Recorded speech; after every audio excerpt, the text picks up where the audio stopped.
for 2023 is the Springfield Echelon. The striker-fired polymer frame pistol features Springfield's new variable interface system for mounting multiple optic footprints and the serialized cog fire control for inserting into multiple frames. Find out more at springfield-armory.com. Hey there, Tundra Nation, and welcome back to the channel. Today on Tundra Tactical, we remind you all that danger is our middle name as we head to the local public shooting range. So sit back, check that IFAK, and let's start the show. Everybody panic! Oh my God! Walking down the firing line, you encounter Grandpa, who is just there to teach his reluctant grandson named Cutter how to shoot. Cutter got his name from his real estate selling mom and online yoga instructor dad because they wanted something unique. Cutter's parents aren't too keen on the idea of guns, but Grandpa claimed that they were coddling the little brat, which is true, and this will be a valuable experience, which is doubtful. Doubt. Grandpa is about as stable as a three-legged chair and smells like he's found the special prize at the bottom of an aristocrat whiskey bottle. For getting ear pro, Grandpa just twists the ends off of a couple of Costco Great Value cigars and shoves them into Cutter's ears. Trying to teach little Cutter how to shoot a 70-year-old Montgomery Ward 22 rifle, Grandpa's instructional techniques consist of randomly shouting, "Don't slap the trigger and stop breathing so hard." You suck! He doles out one round of ammunition at a time from his pocket with instructions to not waste it. Because in his day, people only made 69 cents a year. That's nice, by the way. So if you missed a shot, the family didn't eat, and you die on the Oregon Trail from dysentery. Grandpa peppers the shooting lesson with a little impromptu political lecture consisting mostly of 1. All kids today are idiots, B. People were tougher before we got rid of polio, and F. We should have let Patton keep going east until he hit Moscow. Yikes.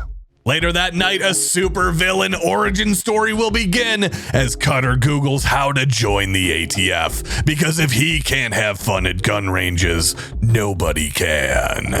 Moving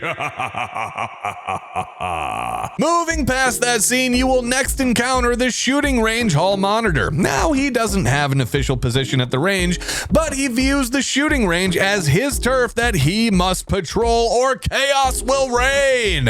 In fact, his sole purpose for existing is to suck all of the fun out of shooting. What the hell is wrong with you people? The hall monitor only brings a single antiquated rifle in a caliber nobody shoots anymore, like 32-20 or 450 Needham, to the range. He'll set up a number of bullseyes, never ever human or animal targets, at the 100-meter point. He'll fiddle with the complex and wildly oversized optics on his rifle, but unfortunately never shoot it. Instead, he'll walk up and down the line as if he's patrolling a cell block on Alcatraz. He derives all of his authority from righteous indignation and a clipboard he brought himself. He'll question others about the legality of their firearms, tax stamps, and tut-tut over the use of human silhouette targets. You will respect my authority. He didn't ask for this awesome responsibility, folks. It was thrust upon him by fate. He will then be sure to bring up the unsafe people he witnessed being unsafe in an unsafely unsafe manner at the next city council meeting, where he hopes they will give him the smallest bit of authority and reimburse his clipboard purchase. Did we mention they were being unsafe? Yup. Most city council members wisely get up and go to the bathroom while he has his turn to speak. He tells everybody that he supports the Second Amendment, but doesn't understand why anyone needs anything more than a Woodstock hunting rifle and a good old six-shooter. Move this man! The hall monitor's ultimate goal is to get everybody he disapproves of, which is everybody that's not in his Golden Corral Friday night meal group, banned from the range. Only then will his range, his town, and gosh darn it, our nation, well, only then will it be safe. Get bent.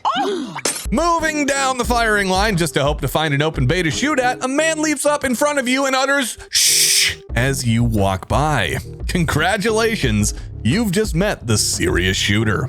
He arrives at the range 5 minutes before it even opens and sits in the back of his black Lincoln Continental listening to Beethoven's Ninth Symphony. Dressed in black slacks and a gray turtleneck, he honestly looks like a Formula One driver's boyfriend. He drags more gear out of his trunk than Elon Musk would pack on a trip to colonize Mars, yet he's only brought one rifle to the range. His shooting routine consists of painstakingly selecting a single round of ammunition from a small leather wrist bandolier. He blows on the tip before loading it into his heavily modified bolt-action rifle that would be unrecognizable to the manufacturer. He contemplates for a moment, then dramatically unloads the round and puts it back in the bandolier and adjusts the scope on top of the rifle for whatever reason. Get on with it. Yes, get on with it! Our shooter then has a drink of hot lavender tea from a small thermos before selecting a different round of ammo. He then puts his sights on the target only to stop to throw a few blades of grass into the air and consult his dope sheet. Gotta correct for the east-west wind to make that 100-yard shot, am I right? The cycle repeats over and over and over again. He may or may not fire within the hour. He can spend the entire day at the range and only make it through 9 rounds before closing time. And if you ask me, that's being thrifty.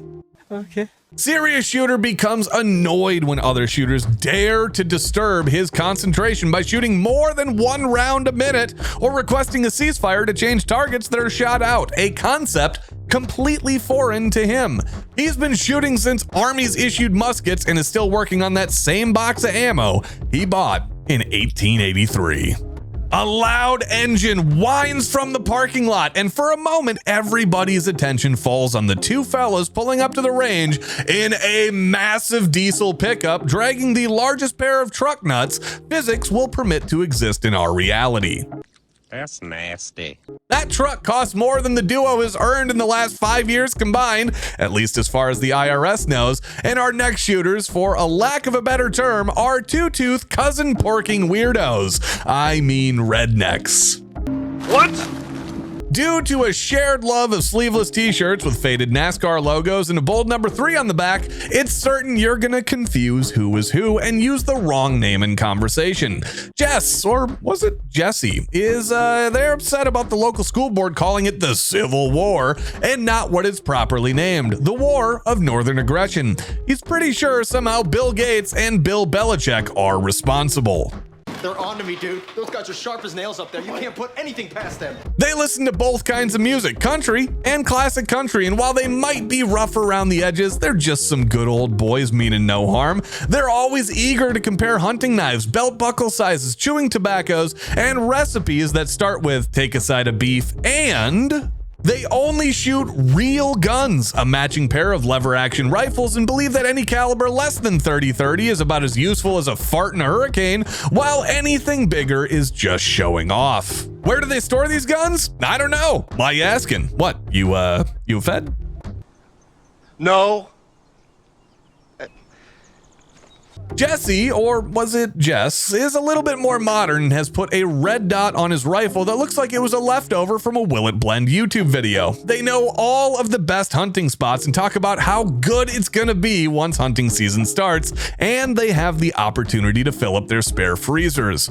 Each has a set of formal cowboy boots at home for special occasions like weddings and Alabama bowl games. Their favorite conversational topic is how Texas is the most overrated state in the South because Roll Tide.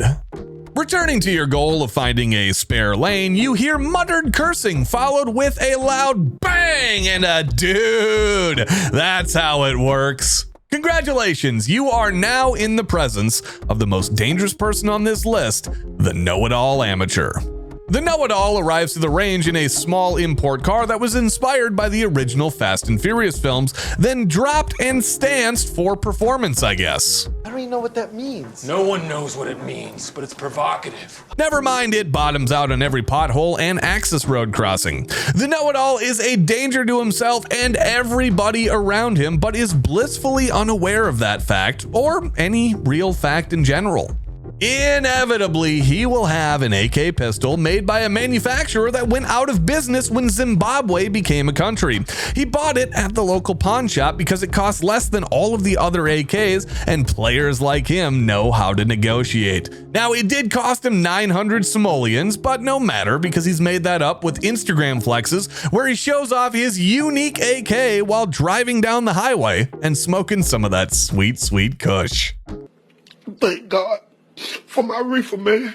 The barrel is still full of the cosmoline packing grease it came in, as weapon maintenance is a foreign concept to this person, like drinking water or using prophylactics. His targets at the range are made from the cardboard box his AK came in with hand-drawn circles. He fires off a total of 20 rounds of ammunition because he can only afford one box of Red Army Standard until his mom gives him some more money next week. He's fond of such effective shooting positions as the from the hip, the eyes closed and flinch every time I fire, and the ever popular try to hold the AK one-handed like a pistol technique. He's not going to hit anything, and he doesn't care. He's there to bust caps and socialize. Once out of ammunition, he'll roam the ranges, examining the other shooters' weapons and looking hopeful in the off chance they're going to let him shoot one. He's often accompanied by the idiot friend group.